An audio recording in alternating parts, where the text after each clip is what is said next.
Coach, now, appreciate you having me in your home here.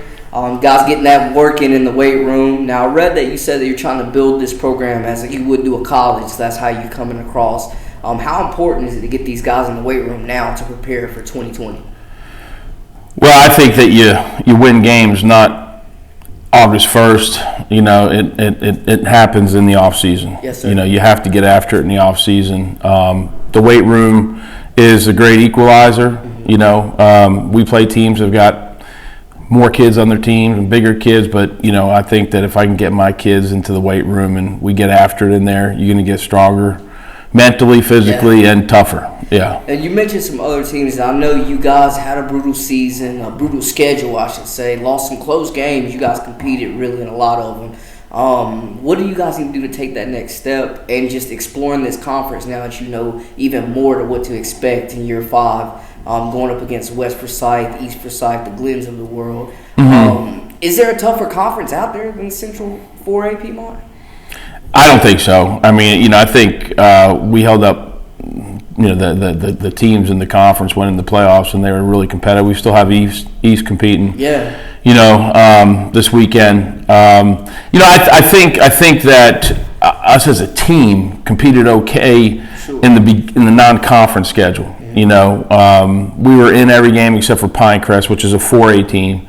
But the 2 and 3A teams, we beat or we were very, very, close with. Mm-hmm. But then when we got in the conference schedule, we didn't have the depth. Yeah. We had 3 offensive linemen starting both ways. Whew. And if you're playing other teams that have that situation, you're okay. Mm-hmm. But if you're doing that and they're 2 platooning, and they've got, they bring their offensive lineman off and they sit them down and they're looking at the video on the side and giving them a break, and that is a whole nother world, and we were really close, like last year and the year before, to get to the point where we could 2 platoon. Mm-hmm. This year our numbers were down a little bit,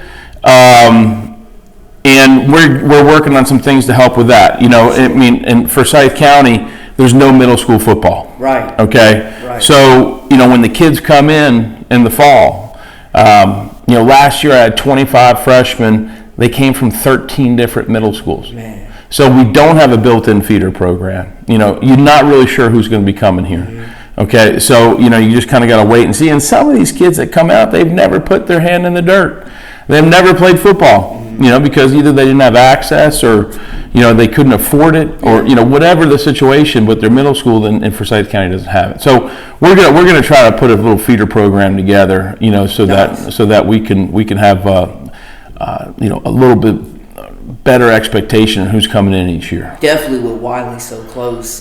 Sure, the school choice. All right, so Wiley is 300 yards from here, mm-hmm. if that. And then we got Paisley right around the corner. So we have middle schools, but they don't have middle school football. Yeah.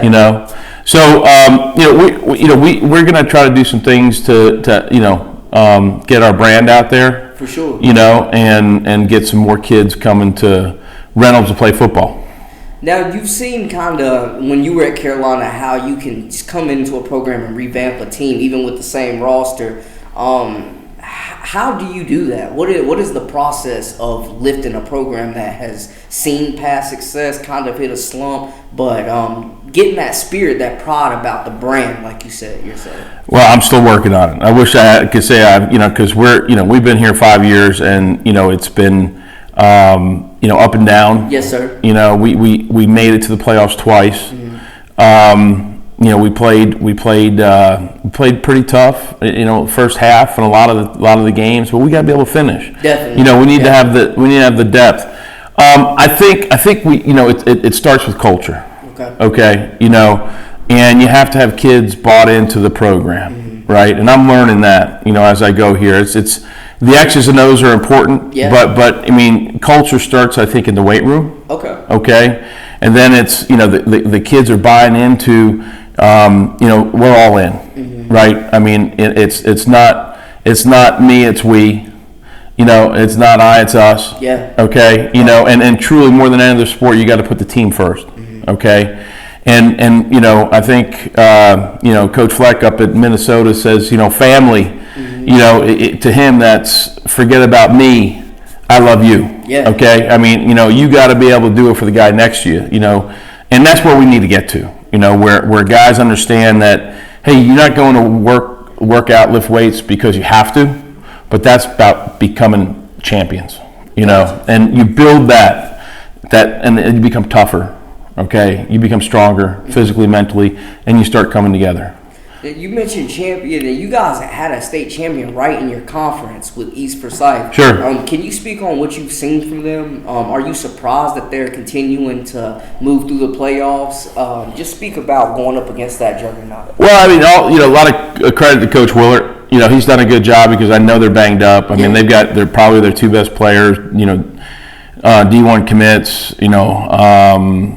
The Marshall kid going to Wake, and they, great wide receiver. One of the best running backs out there. Yeah, I mean, are both out, so they've been able to, moving forward in the playoffs with the injuries that they've had. But they do have a ton of depth. I mean, they've got a lot of kids. Yeah. And again with the school choice in Winston-Salem and kids transferring, they've benefited from that. Very true. And which I think that hey, I'm old school, man. You go to your school, and it should be about school loyalty. Those are my colors, and that's what I believe in.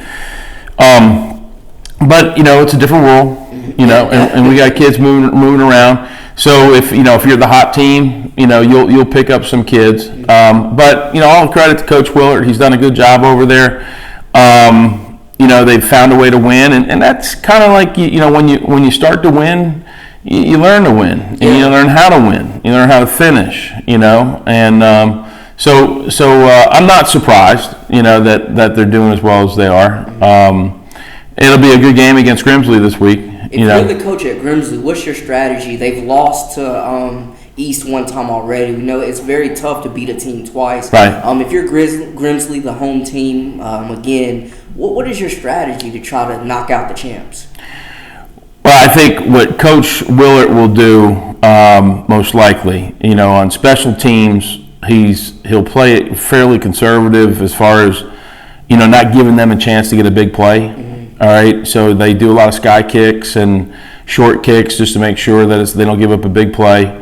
Punt team, they will fake a punt. I mean, if they're in positive territory, in that around the 50-yard line, they will fake a punt, and they've got their quarterback back there as a punter, so that helps. So I'd be aware of that, on special teams, and they've done a good job on special teams. And then offensively, when you come down, Todd wants to run the ball. Definitely. They'll take shots. They'll do a little play action, and they'll take shots vertical down the field and test you.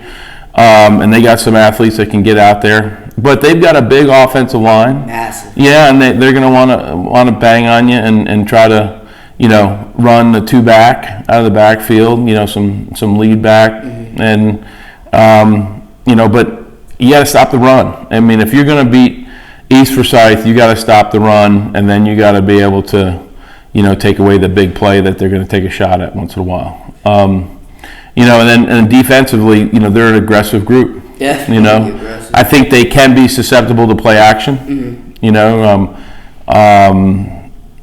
Because they're so aggressive, up front, and their DBs, sometimes won't be deeper than 10 yards. They're all in tight. So, Grimsley, Darryl over at Grimsley's got a good tight end. Oh yeah, big kid, 6'4", 6'5". Yeah, he's about 6'6". Yeah, big kid. Yeah, and I played with his dad and Mr. Albright. Yeah. Ethan and I were together over at Carolina. Okay. And he's a good so look for that. Some pop passes, things like that to get him out. Okay, and mentioning Carolina again, before we let you get out of here, just speak on, I know you played at one of the highest levels, ACC football. Right. What does it take, and even some NFL, what does it take to even get to that level where you're seeing guys that are coming in as 4-star, 5-star recruits that are sitting the bench, competing against those guys in practice? And also just from a local standpoint, being somewhat familiar with Mac Brown, how has he revitalized this team and just the passion around it with pretty much the same roster from last year, but they're going to a bowl this year. Right, with one addition of Sam at quarterback. Yeah, Sam Howell. Pretty special freshman quarterback right there, So, definitely. I think the big difference, when all due respect to Coach Brown's first staff, when I was there and he came in, I think that, his additional 30 years of experience, and getting to know some of the best coaches around the country, really helped him put together an all-star staff. Okay. He's got a phenomenal staff up there. I know got Dre Bly's like everywhere I see recruiting. Well, you got Dre Bly, who was he's a Hall of Fame college All-American, and an NFL player, and he's got the name recognition. So whatever hasn't perfected yet as a coach, he's gonna get the name recognition and be able to get into doors with kids, sure. Right? But then you got Tim Brewster, who's the tight end coach and assistant head coach, and he's probably top 5 recruiters in the country. Wow. Who's able to get him away from Texas A&M, and he coached the first time with Coach Brown. Stacy Searles, is a old school, salty, tough offensive line coach. And I've watched a bunch of practices with him, and I love it. They've got Coach Brown has also been able to bring in some older guys that as consultants, Darryl Moody, and Sparky Woods, and some of those guys, Kenny Brown, and who they got 50 years of coaching experience, and they're sitting back and they're evaluating film, and they're doing all these things that he didn't have that the first go around. Sure. So basically, what he's done is he eliminated the first 2 years. When he first came there, we were terrible. Okay. With 2 wins. Yeah, 1-10, 1-10. But he eliminated that stage this time around, and he's right in year 3. Okay, so year 3 he was 6-4-1, tied Georgia Tech, who was the national champion this year. So you think about it, this year they're 6-6, and they almost tied, almost beat Clemson, who probably is going to be, if not the national champ, in the thick of it, right? So very, very similar between that third year when he was here the first time and his first year this year. So you look at where he went from there, and that was in 90 he had that. So another couple of years, I think they're going to be playing for championships, and who knows what championships, hopefully, the big championships, but at least ACC championships. So he knows what he's doing. He's got experience on his side. He's got a great staff. They were able to flip some recruits. He got Sam. Yeah, from Florida State. He will own the state of North Carolina in recruiting. He will own the state. To lock down your back. Unbelievably important, because, I love what Max says, and I say the same thing, because, like I said, in this county, you have school choice. You do. Okay? And in my opinion, number one, Reynolds is the oldest school in this county. A lot of prestige. Okay. It's got a great reputation. It's the best academic school in this county. Sure. It's got the most graduates in this county. Okay. So in that case, you got the most employers in this county. Mm-hmm. So if you're graduating from Reynolds, okay, there's a good chance that you're going to be interviewing with somebody who went to Reynolds. All right. So to me, why wouldn't you come to Reynolds? For those kind of opportunities. And I tell kids, I said, look, this is, and I borrowed this from Mac. Going to Carolina, coming to Reynolds, it's not a 4-year decision. It's a 40-year decision. Okay. Okay. It's for the rest of your life. Mm-hmm. So, think hard about it. And he's just great with the kids. My son is a freshman up there playing. Nice. And, I'm hearing different, all the stories from him, and the kids are excited. They love it. Great energy. What is his pitch, you think, was somewhat, I know you've heard it, but has it changed, or how is he getting these local guys to, shun off schools like Clemson, Virginia Tech? It seemed like NC State was a sexy pick for a while for these in-state guys. Well, it's like North Carolina is the state university. Mm-hmm. Okay, no offense to State, Wake, or Duke. Oh, you want to fool me? App or East Carolina. Okay, they're all good schools, but University of North Carolina is the state university for the state of North Carolina. Mm-hmm. And I think in their heart, kids want Carolina to do well, and they see with Coach Brown. Yeah. That they got somebody there that, hey, we could take this and we could compete with Clemson and we can compete with the best teams in the country and we could win championships. So why not be part of that?